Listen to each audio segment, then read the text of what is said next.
night. Oh, mercy, mercy me. Mercy. Oh. Marvin Gaye, Mercy Me, here on Democracy Now!, democracynow.org, The War and Peace Report. I'm Amy Goodman. Well, today marks the 20th anniversary of one of the worst environmental disasters in history. It was March 24th, 1989. The Exxon Valdez oil tanker struck a reef off the coast of Alaska. The ship's captain, Joseph Hazelwood, was legally intoxicated at the time, had surrendered the wheel to his subordinates when it slammed into the reef. This is the distress call he made, where he says the ship was leaking some oil.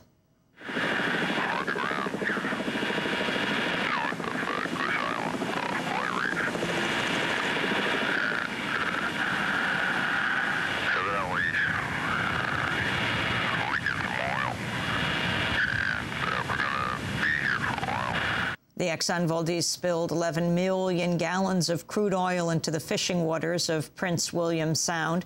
The spill contaminated more than 1,200 miles of Alaska's shoreline, killed hundreds of thousands of seabirds and marine animals. It also dealt a staggering blow to the residents of the local fishing towns, and the effects of the disaster are still being felt today. A report marking the 20th anniversary of the spill has found oil still persists in the region, and in some places, quote, is nearly as toxic as it was a few weeks after the spill. The report was put together by the Exxon Valdez Oil Spill Trustee Council, which oversaw restoration efforts. It states, quote, at this rate, the remaining oil will take decades and possibly centuries to disappear entirely. And 20 years after the disaster, litigation against Exxon continues to drag on. In 1994, an Alaskan jury found Exxon responsible and ruled the company should pay $5 billion in punitive damages to some 33,000 plaintiffs. Exxon appealed. In 2006, the Ninth U.S. Circuit Court cut the award of punitive damages in half to $2.5 billion. Then, in a 5-3 ruling last June, the Supreme Court cut the amount of punitive damages again and ordered ExxonMobil to pay just $500 million in punitive damages, 1/10 of the original jury's ruling. That equates to about 4 days of ExxonMobil's net profits. Most of the plaintiffs in the suit were from the small Alaskan fishing town of Cordova. Back in 1989, 4 days after the spill, the residents of Cordova held a town hall meeting to address the cleanup. They invited Exxon spokesperson Don Cornette. This is some of what he said. You think you feel bad about this. We feel awful about it. But that doesn't help to come tell you that. I'm here to tell you what we're going to do about it. Another contingency plan was deployed. And that is entirely untrue. Can I get a word in here, please? Just a second, folks. Let me, if you don't mind. My name is Ricky Ott. Why wasn't that boom material loaded onto our fishing boats and taken out? I think that's a real good question. I'm not aware of that. Yeah, right. First of all, we don't have any boats. We rented local boats. I'm here to tell you what we're going to do about it. And I'm going to show you what we're doing about it. And we're doing the best job that's ever been done on an oil spill. And watch, just watch. You have had some good luck and you don't realize it.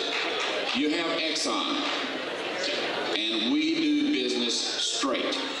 Exxon spokesperson Don Cornette. The woman you heard question him was Cordova resident Ricky Ott. She's joining us here in our Firehouse studio, a community activist, a marine toxicologist, a former commercial salmon fisherman, and author of 2 books on the spill. Her latest is Not One Drop, Betrayal and Courage in the Wake of the Exxon Valdez Spill. Welcome to Democracy Now! Thank you, Amy. So where are you 20 years after the spill? Where were you March 24th, 1989? I was in bed, and I heard this knocking on my door at 7 o'clock in the morning, and I thought, what in the world? Because I lived half a mile up, had a hike. People actually had a hike in, and I went rushing down, and there was the acting director of the Fishermen's Union, and he just said, we've had the big one. And I knew exactly what he meant. What were you doing then? What was your job? I was working, on the board of the Fishermen's Union, and I was assigned the oil issues. And you were in Cordova? I was in Cordova. So what did you see when you went outside? I flew. I had to fly over about 70 miles away. And we flew in this plane, and it was a surreal scene. It was just drop-dead gorgeous, March sunrise, pink mountains glistening with the sunrise. And all of a sudden we come on this scene where there's this red deck of this oil tanker that's 3 football fields long, flat, calm water, dark blue, and there's this inky black stain that's just stretching with the tide. What did you do? We did a marine mammal survey right off the bat. We knew it wouldn't be calm weather very long. We went to Valdez to refuel, and that's when it hit me. What am I going to do about this? And I remember this question popped in my mind. I know enough to make a difference. Do I care enough? And I decided that, yes, I did care. This was my home. I'd lived there for 4 years already. I'd totally fallen in love with the area, the people, the lifestyle. And I decided to step up and make a difference. Did Exxon send people right away to clean up? There were people pouring into Valdez. It was not only Exxon, it was the Coast Guard, the state of Alaska, media from around the country, scientists, the federal government, National Oceanographic Atmospheric Administration folks. And I mean, it was clear that, I mean, this was a huge spill, and how were we going to get our voice out and what mattered to us, which were the fish coming back. You're a marine toxicologist. Explain the extent of the devastation. Marine toxicology is a study of pollution, marine pollution, and the fishermen went, okay, here come all these scientists and experts, and we have Ricky, and I'm like, oh, man. We were worried that the killing would not stop in 1989. The scientists, it was a huge devastation. I couldn't even go out on the beaches initially. I couldn't take the emotional hit. People came back, the fishermen, and they said they had sat down on what they presumed was rock to cry, and it turned out to be like an oiled sea otter or something that was dying. There were just bodies everywhere. The oil in some of the bays was over 3 feet thick. You couldn't even hear the sound of the waves crashing on the shoreline. Everything was muted. Some of the oil, with the storm that came through, there was a huge storm that came through, and it just smeared oil up to 40 feet high on some of our coastline. It was in the trees. I mean, it just took animals out, and it was very, very quiet. How many animals died? There was up to 500,000 seabirds, up to 5,000 sea otters, 300 or so harbor seals, billions of young salmon and herring fish eggs and young juvenile fish. And this was a problem because it created a delayed impact. I mean, when you take out eggs, you don't really see the impact until those eggs should have become adults and joined the adult population.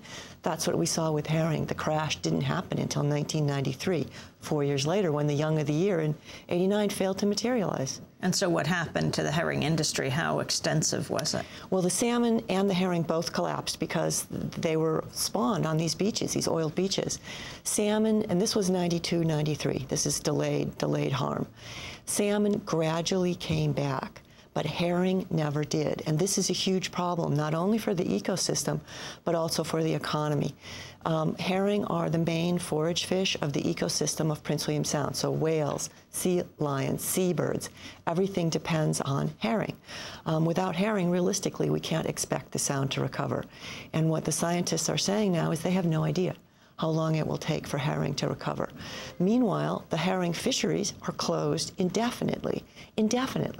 So the permits that we pay a limited price for a limited entry permit. It's kind of like buying a home.